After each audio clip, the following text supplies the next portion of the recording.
Hi, and welcome. You're listening to the X22 Report. My name is Dave, and this is episode 1448B, and today's date is December 14th, 2017, and the title of the episode is, The Cabal Will Push Their Agenda Hard Now and Ramp Up Chaos for the Next Event. Now, before I get started, I just want to make an announcement. I uploaded an interview with Frank Holmes. It's on the X22 Report Spotlight YouTube channel. So all you need to do is go over to YouTube, type in X22 Report Spotlight. It will bring you right to the interview, or you can come over to x22report.com or newsentinel.com.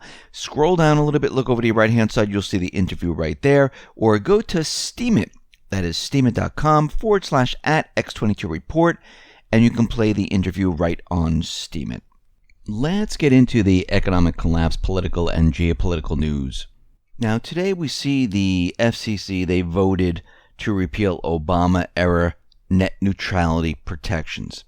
And there were some problems. There was, some type of an event where it delayed the vote. And of course, we know why this was happening. And a lot of people are out there saying that the internet is never going to be the same. It's ruined. It's going to cost a lot more money.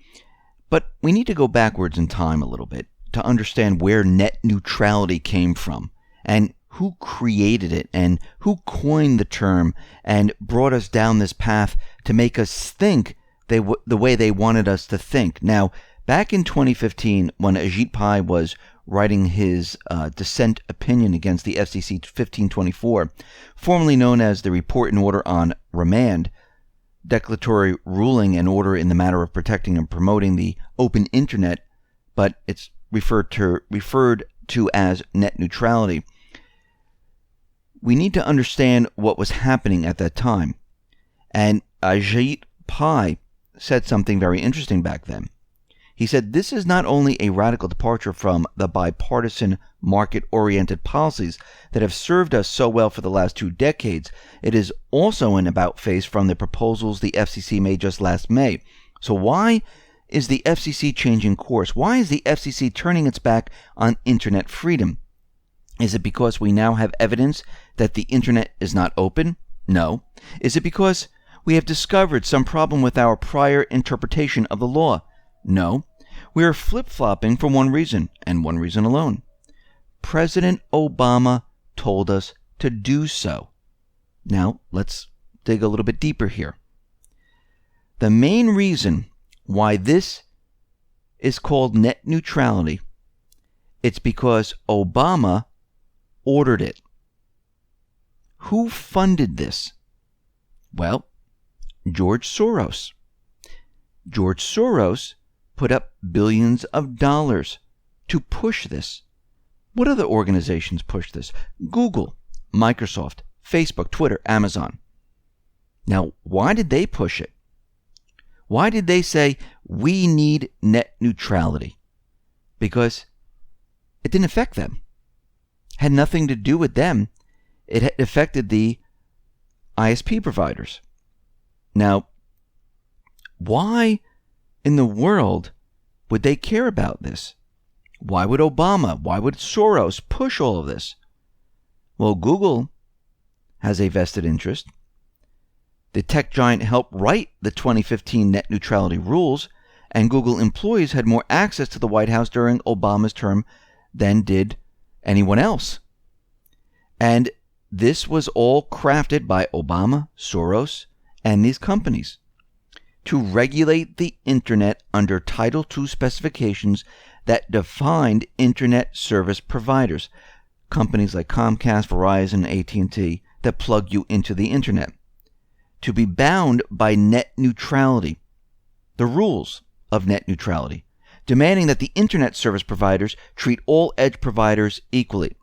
But since the giant providers, companies like Google, Facebook, and Twitter, are content providers, they are exempt from net neutrality rules, free to restrain content by censoring out all conservative or libertarian views at will, or anyone else that they don't agree with, just by changing their terms of service. And they don't have to explain why they're doing this. They just go ahead and they ban. Net neutrality rules was written by the Soros-funded Tech Left Coalition, and it would only apply to internet services providers because under Title II, only these ISPs, not the giant edge providers, are considered common carriers, defined under the Federal Communications Act that was passed about 83 years ago or so. So the giant edge providers under net neutrality elevate themselves to the new dimension of Internet information providers that live in a realm above the ISP common carrier. So what they've done is they use their neuro-linguistic language wordplay to convince you that, and they use the term net neutrality, is free internet and it keeps all the lanes open for everyone. Where else have they done this before? Where they use terms where they actually mean the opposite. The Affordable Care Act, which makes healthcare less affordable. That's why they put the word affordable in there. Has it done that? No. Common Core, which is the common core of learning. Did that help the education of our children? No, it lowers the education to the lowest common denominator. Global food security, which ironically increased world hunger. The USA Freedom Act, which basically removes our freedom and liberty for all Americans. The Patriot Act. All of these things do the opposite of what they're telling us. And net neutrality gives the U.S. federal government the power to choose winners and losers, the power to control the internet. Because think about it. Before net neutrality, were there problems? No, we've already discussed that. There were no problems whatsoever. They made these things up to convince you. They made up the term. They sat around a table. How can we convince the people that we need to do this? And what they do is they tell you one thing while in the background, these laws were being placed for something else. And that was censorship. That's really what it's all about. We see Nikki Haley out there, and she is attempting to deceive the world into thinking that the Iranians have violated their nuclear deal, that they are funding the Houthis in Yemen, and they're firing missiles into Saudi Arabia. Now, of course, the missile came from Saudi Arabia, and she's out there presenting it, showing the evidence of this rusted old missile system, and she's saying that, yes, we have the evidence. Well, she kind of left out a couple of things, because the panel found out that the missile was a modification of type that came from North Korea. Both Yemen and Iran have bought and modified the same missile type, which has been conveniently ignored by the corporate media. And they don't like to tell you that part of it. So do you really think that the U.S. and the weapon systems of the U.S. are not in the hands of other groups? They didn't make their way, components and things like that, into other areas. Of course they have. And Iran is out there saying, well, this is kind of very difficult for us to continually supply these weapons because Saudi Arabia has had a 2-year blockade on Yemen, making it impossible for Iran to even get anything into Yemen. They forgot to mention that part too. So what we're seeing right now is they're making a last-ditch effort to convince everyone that Iran is a huge threat. Iran is breaking the nuclear deal. Iran is supplying weaponry. Actually, the opposite is actually happening. The Cabal is a threat to the world. The Cabal has been supplying weapons to the Islamic State, Al-Qaeda, the moderate rebels, supplying weapons to the Ukrainian forces that are going after the people in Crimea and southeastern part of Ukraine. They've been supplying weapons to the puppet governments to fight off the people who want their countries back in Libya, in Iraq, in Lebanon, in Sudan, in Somalia. It is the Cabal that is the problem. It is the Cabal that has been supplying weapons to all of these different groups. And what they're doing is they're trying to create chaos in the corporate media, in the world, to try to distract everyone from what is really going on here. And the truth is coming out, and they don't like it, and they're running out of time. And we're going to see more chaos. It's going to get a lot worse because they realize they are stuck here and they need to do something very, very fast before the whole thing comes down around them. We see there was an incident involving a Russian and U.S. aircraft that was taking place in the Syrian airspace east of the Euphrates River. Now, it was 2 F-22s and 2 Su-25s, and they were flying very close to each other, and all of a sudden the F-22 fighter aircraft fired warning flares to chase the Russian Su-25 jets away from the airspace over the so-called deconfliction zone that was agreed upon by Washington and Moscow.